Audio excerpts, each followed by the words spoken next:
Ahoy there, me hearties. It's Kerry, Piscean Pirate Queen, coming to you from my Sacred Heart Soul Care Centre. And today I'm going to be talking to you about astrology.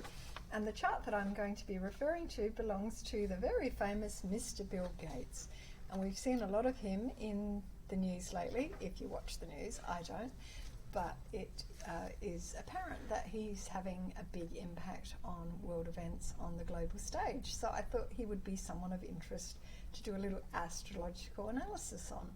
So everybody has a birth chart, and the birth chart is based on the time, date and place of birth.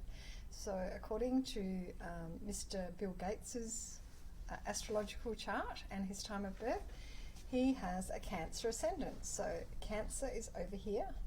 That means that it was rising when he was born. And his sun is down here in Scorpio.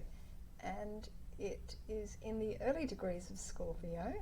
And it's in an aspect to the moon up here. The moon is in the sign of Aries. And this aspect is called an inconjunct aspect.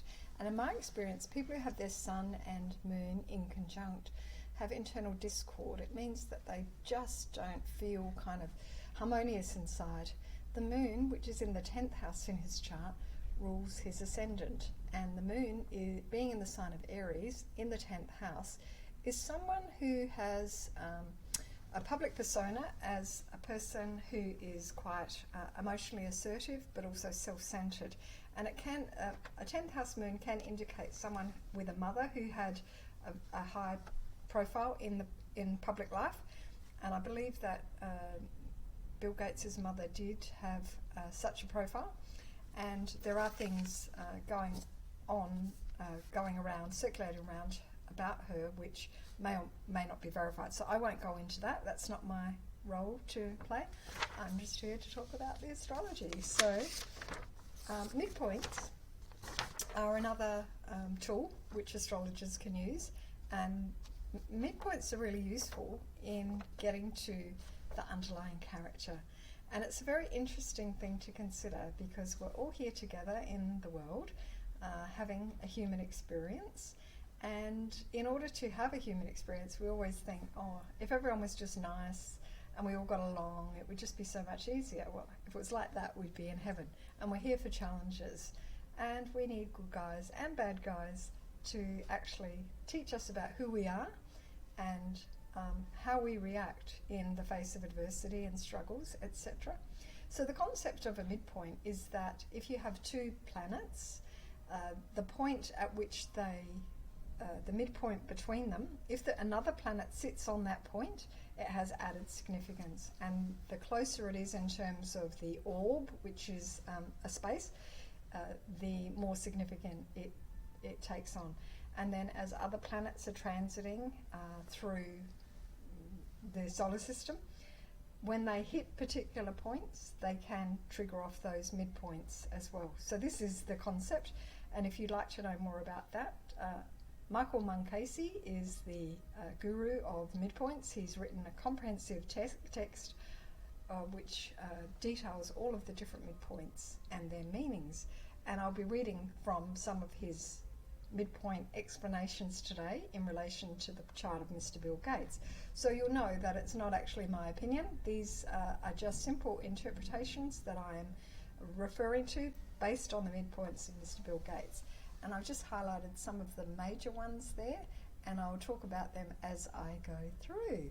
So the first one I'd like to talk about is the Moon Pluto one. Now, I've already talked a little bit about his moon being in Aries in the 10th house, and that's someone who tends to either be a public figure themselves or come from a family where the mother was had a high profile in public life. So in relation to this midpoint, which is a Moon Pluto midpoint, and it's connected to the North Node and South Node of Mr. Bill Gates. So the North and South Node tell us about our destiny, what we're here to do, where we're coming from and where we're going, what our strengths are and what we need to work hard towards. And the meaning for this midpoint is finding others who share ideas for eliminating toxins from the body, rituals which serve to rid the body of impurities, sexually drawn to women of power or wealth, unexpected help from women who hold real power. Oh, what's real power, I wonder? Okay, anyway, so moving on to the next midpoint, we have Jupiter and Saturn, and this is another one in the chart of Mr. Bill Gates, which is aspected by his Mars. Now, his Mars is in the sign of Libra, and that's like being in a foreign country for Mars. Mars likes to be in Aries, where it can just fully express itself assertively and outwardly. When it's in Libra, there's a certain self-censorship that goes on, and that is about taking into account the impact that your expression of that energy may have on the other person. And it is conjunct his Mercury. Mercury is the planet of communication. Mars is the planet of drive, particularly sexual or physical energy, and it's the planet it's the sign we associate with male energy. But obviously, it's just about the perhaps divine masculine rather than the divine feminine, where we look to the planet Venus.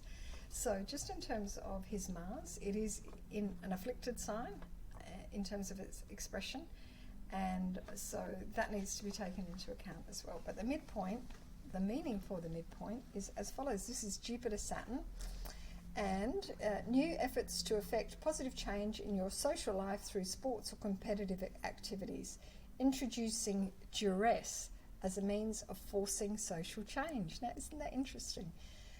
And then added irritation over delays for new beginnings. So shows a certain level of impulsivity. And the next one I'm going to talk to you about is the Jupiter-Pluto midpoint, where Jupiter and Pluto are both very close together. So it's Jupiter and Pluto with itself, essentially. And so I'll read out both of those. Awareness of underlying conditions which need correcting or adjustment. Freedom to reverse practices which are oppressive or trying chances to correct extreme biases or beliefs. An overloaded system. And when it refers to Pluto, it's seeking a legal redress for wrongs imposed. An understanding of the power of the forces of destruction and how to use or subjugate with these. Interesting. Increasing needs to control and eliminate forces of great destructive powers. So there you go. So just makes you wonder how much free will we actually have and how random things really are. But now getting to the Saturn-Pluto midpoint, and Mars also sits on this midpoint for Mr. Gates, and the meaning for that is activating plans for much destruction or upheaval. Energy to continue restraining activities with contaminate, adulterate, or otherwise poison. A need to use whatever means or power is available to continue working. So what about that, hey? Now, the next one I'd like to talk to you about is the Uranus node midpoint, and Mars also falls on his Uranus node midpoint. Energy and impetus to push ahead with needed changes. Strength to push ahead against any opposition to your ideas or insights.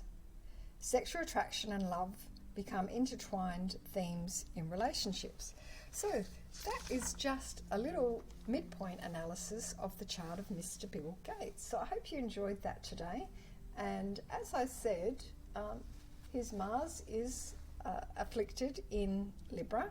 It's in the 4th house, which is about our foundation, and Mars in his chart rules the 11th house, which is collective humanity. It's about causes, and it's about imposing causes in this case, but we all come here with a role to play, and our astrological chart can reflect the role that we have. We all have free will, and we must be accountable for our actions. But I just thought it was very interesting, and I thought you might like to hear it. If you'd like to book a reading, get in touch with me through my website. Bye-bye.